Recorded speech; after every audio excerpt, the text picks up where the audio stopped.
All right. Hello, everybody. It is a pleasure to be here today talking about Stacks value accrual and some really exciting updates we have planned for the Stacks economic model.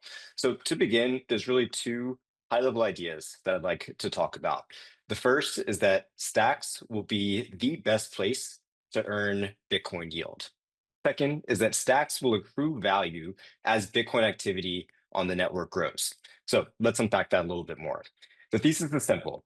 There's strong demand to earn Bitcoin denominated yield. This has been validated over the past several months through everything from all of our user research studies, from new products launching like the Coinbase Yield Fund to the success of the sBTC rewards program, which has distributed over 18 Bitcoin to users in just the last 5 months.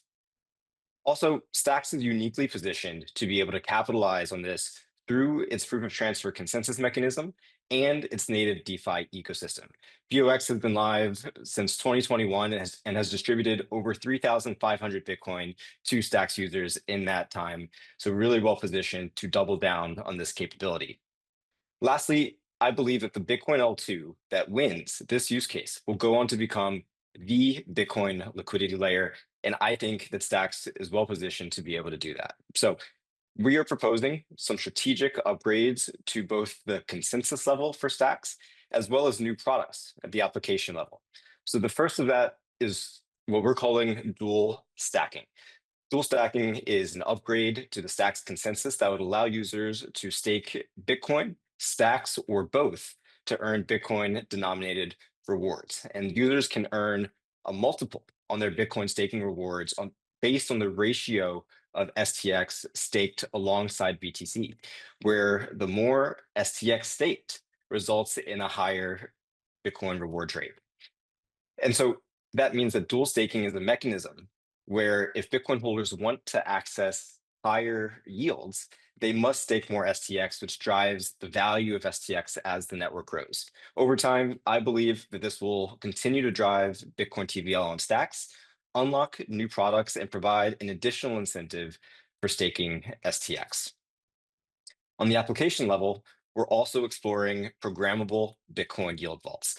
For this, Stacks already has the largest ecosystem of Bitcoin native DeFi companies, and yield vaults will essentially just simplify the user experience, creating scalable and composable products to access Bitcoin yields.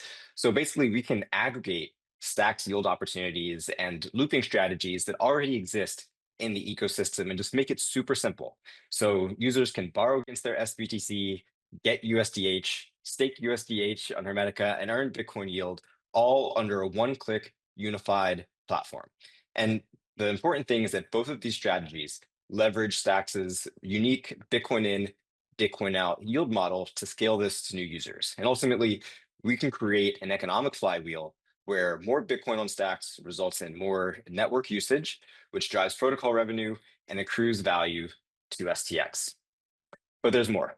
Stacks can also simplify the user experience and create additional protocol revenue through fee abstraction. So basically, for this, we propose cementing the value of STX as the network gas token. Stacks, the STX token itself, is really the mechanism that powers the Bitcoin economy, and it's crucial to unlocking all of these new capabilities.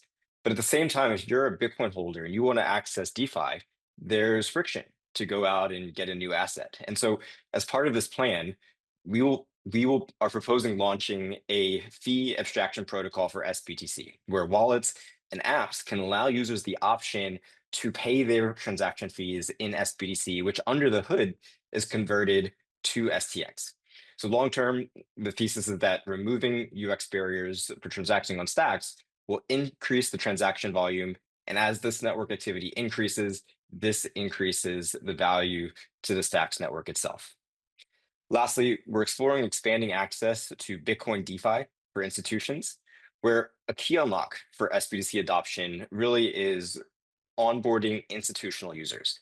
Stacks is also uniquely positioned to serve this audience due to its long track record, its lendiness, its performance, and its long-standing support amongst institutions.